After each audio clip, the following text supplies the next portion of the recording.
Hi friends, వాట్సాప్లో రీసెంట్గా కొత్త ఆప్షన్స్ వచ్చాయి. చార్ట్స్కి మనం కలర్ చేంజ్ చేయొచ్చు, బ్యాక్గ్రౌండ్ చేంజ్ చేయొచ్చు. ఇంతకుముందు నేను బ్యాక్గ్రౌండ్ అనేది డిఫాల్ట్గా ఎప్పటి నుండే ఉంది, వాల్పేపర్ పెట్టుకోవచ్చు. కాకపోతే ఇప్పుడు చార్ట్ కలర్ని మార్చుకోవచ్చు. అంటే మనకు వచ్చే ఇన్కమింగ్ మెసేజ్, అంటే మనకు అవతల వాళ్ళు పెట్టిన మెసేజ్కి మన కలర్స్ని చేంజ్ చేయొచ్చు. అలాగే మనం సెండ్ చేసిన మెసేజ్ కూడా కలర్ చేంజ్ చేయొచ్చు అన్నమాట. సో వాట్సాప్లో కొత్తగా ఆప్షన్స్ వచ్చాయి. ఒకసారి ఆ ఆప్షన్ని చెక్ చేసి మీకు ఎక్స్ప్లెయిన్ చేస్తాను. దానికోసం వాట్సాప్ ఓపెన్ చేయండి. ఓపెన్ చేసిన వెంటనే పైన 3 డాట్స్ పై క్లిక్ చేసి సెట్టింగ్స్లోకి వెళ్ళిన వెంటనే ఇక్కడ చార్ట్ అని ఉంటుంది కదా, మనకి చార్ట్ పై క్లిక్ చేయండి. చార్ట్స్ అని ఉంటుంది.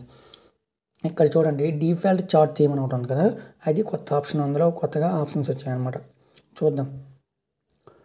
అందులో దానిపై క్లిక్ చేసి డిఫాల్ట్ చార్ట్ థీమ్ అని క్లిక్ చేయండి. సో క్లిక్ చేసిన వెంటనే ఇక్కడ చూడండి, డిఫాల్ట్గా థీమ్స్ ఉంటాయి. ఇక్కడ చూడండి, మనం ఎప్పుడు చూసేది ఫస్ట్ 2 అనమాట. సో ఈ విధంగా మనకి థీమ్స్ కనిపిస్తుంటాయి. సో ఇది మనకి డిఫాల్ట్గా ఎప్పుడు ఉన్నది. ఇక్కడ కలర్స్ చూడండి, ఈ కలర్స్ కూడా మనం పెట్టుకోవచ్చు అన్నమాట. సో ఇలా కూడా అంటే మనం చాలామంది ఎఫ్ఎం లేదంటే ఎఫ్ఎం వాట్సాప్ చాలామంది వాడతారు, జీబీ వాట్సాప్ వాడతారు. సో దాంట్లో చాలా కస్టమైజేషన్స్ ఉంటాయి. కస్టమైజేషన్స్ అంటే మనకి ఇష్టం వచ్చినట్టు చేంజ్ చేసుకోవచ్చు. కాకపోతే అన్ని ఆప్షన్స్ ఇందులో ఎనబుల్ ఉండకపోయినా సరే కొత్త ఆప్షన్స్ అయితే ఇందులో ఇస్తున్నారు. ఇక్కడ చూడండి, ఇలా రెడ్ కలర్ పెట్టుకోవచ్చు. అలానే ఇక్కడ మీరు గమనించినట్టుకుంటే ఇక్కడ చూడండి, ఇక్కడ మనం లైటింగ్ని ఈ విధంగా చేంజ్ చేసుకోవచ్చు. లేదంటే ఇలా ఇలా వైట్ అండ్ బ్యాక్గ్రౌండ్లో పెట్టుకోవచ్చు. ఓకే, సో అలా కాకుండా ఇక్కడ చూడండి, కింద డౌన్లో బటన్ ఉంది కదా, దానిపై క్లిక్ చేసి మనం మన మొబైల్లో ఉండే సో ఇలా ఇక్కడ చూడండి, ఇక్కడ చిన్న థీమ్ చేంజ్ అవుతుంది చూడండి. ఇక్కడ ప్లెయిన్ ఒకటి, లేదంటే కొన్ని డిజైన్ ఒకటి, ఈ విధంగా కూడా చేంజ్ చేసుకోవచ్చు అన్నమాట. సో చాలామంది వీళ్ళ ప్లెయిన్ నచ్చుతారు, ఇలా కూడా యూజ్ చేసుకోవచ్చు అన్నమాట. సో అలా కాకుండా ఇలా ఇష్టం వచ్చిన చార్ట్ని చార్ట్ చేసుకోవచ్చు. పైన గ్రీన్ టిక్ పై క్లిక్ చేసిన వెంటనే మనం సెట్ థీమ్ వస్తుంది కదా, థీమ్ సెట్ అయిపోతుంది. సో ఈ విధంగా మనం చేంజెస్ని చేసుకోవచ్చు. ఇక్కడ చూడండి, చాలామంది ఇవి కూడా నచ్చుతాయి. సో ఇక్కడ కలర్స్ని కూడా చేంజ్ చేసుకోవచ్చు, థీమ్ కలర్ చేసుకోవచ్చు. అలానే చార్ట్ కలర్స్ అంటే ఇది మనం ఇక్కడ చూడండి, చార్ట్ యొక్క కలర్స్ అనేది చేంజ్ అవుతుంది. అంటే మనం ఏదైతే సెండ్ చేస్తామో ఆ మెసేజ్ తాలూకా కలర్ అయితే చేంజ్ అవుతుంది. ఇక్కడ రెడ్ కలర్ పెట్టాను. సో అలా మీకు ఇష్టం వచ్చిన కలర్స్ని చేసుకోవచ్చు. ఒక్కొక్కరికి ఇష్టం ఉంటుంది కాబట్టి సో వాళ్ళు అలా సెట్ చేసుకోవచ్చు. అలాగే చూడండి, థీమ్ బ్యాక్గ్రౌండ్ కలర్స్ని అలా చేంజ్ చేసుకోవచ్చు. లేదంటే డార్క్లో పెట్టుకోవచ్చు. ఇలా డార్క్లో పెడితే డార్క్లో వస్తుంది.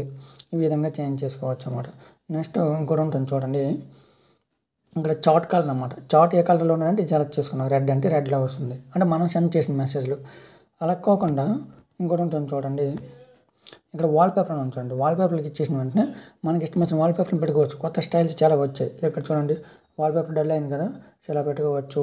హై కలర్లో పెట్టుకోవచ్చు. నెక్స్ట్ అక్కడ చాలా కలర్స్ అయితే ఉన్నాయి కదా, సో గ్రీన్ కలర్ని గ్రీన్ మ్యాట్, ఇలా ఇంతకుముందు కంటే చాలా కస్టమైజేషన్స్ కలర్స్ అయితే ఇక్కడ మనకి ఆప్షన్స్ ఇచ్చారు. ఇలా చాలా కలర్స్ డిఫాల్ట్గా అన్ని. అదేంటంటే ఒక పర్టికులర్ చార్ట్కి రాదన్నమాట, ఎంటైర్ థీమ్కి వస్తుంది అన్నమాట. ఓకే, సో ఈ విధంగా ఒక్కొక్కరికి ఒక్కొక్క ఇక్కడ రీసెట్ చేసినట్టు డిఫాల్ట్గా వచ్చేస్తుంది. సో ఇది చాలామందికి ఎవరైతే కస్టమైజేషన్ చేసుకోవాలనుకుంటారో సో వాళ్ళకైతే చాలా యూజ్ అవుతుంది. సో నెక్స్ట్ వీడియోలో నేను యాప్స్కి చార్ట్లోకి ఎలా పెట్టుకుంటామని కూడా ఒక వీడియో చేశాను. అలానే చాలామంది వాట్సాప్లో వచ్చే కొన్ని మెసేజ్లు అనేది మనకి మెసేజ్లు కాదు, వాట్సాప్లో వచ్చే కొన్ని ఇమేజెస్ అనేది గ్యాలరీలో కనిపిస్తుంటాయి. చాలా ఇమేజెస్ గ్రూప్స్ నుండి వచ్చేస్తుంటాయి. దాన్ని ఎలా స్టాప్ చేయాలి, అక్కడ కనిపించకుండా ఉండాలంటే ఏం చేయాలనేది ఒక వీడియో అయితే చేశాను. ఒకసారి వీడియో ఛానల్లో ఉంది, లేదంటే ప్లేలిస్ట్ ఉంది వాట్సాప్ సెపరేట్గా, అందులోకి వెళ్ళి చూడండి. ఇలాంటి మరిన్ని వీడియోస్ కోసం వీడియోని లైక్ చేయండి, ఛానల్ సబ్స్క్రైబ్ చేసుకోండి. Thank you.